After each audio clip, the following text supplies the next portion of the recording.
My name is Lisa Ryan, and I have been rock climbing since I was 15. With the group of rock climbers that I used to climb with in high school, we would do this thing with each other where we wouldn't let each other down until we made it to the top.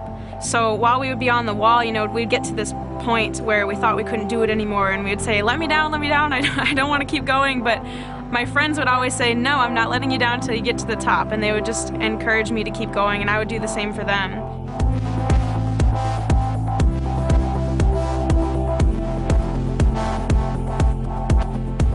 I really love climbing because it pushes me past my limits.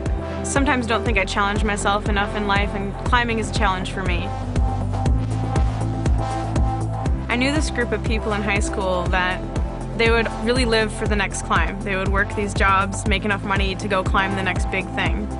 And that was their entire life. It pretty much consumed everything they did. My relationship with God really consumes everything that I do.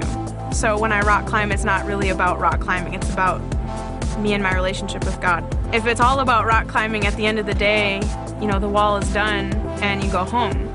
My relationship with God continues, and that's what's important.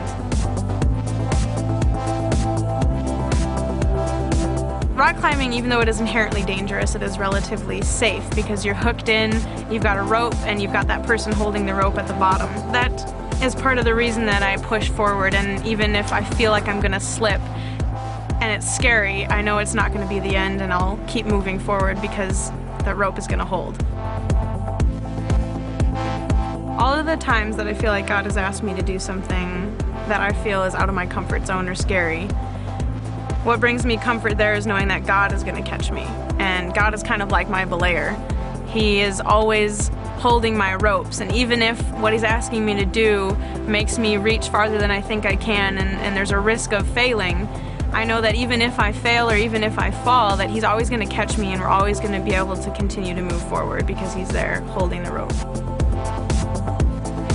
I feel like I've done a lot of crazy things in my life with outdoor rock climbing and mountaineering, and even though some of those things have been really scary and really thrilling, it doesn't come anywhere close to some of the risks that God has asked me to take with my faith. But those risks have been far better for me as a person in developing who I am than any of the climbs that I've ever done or the thrills that end.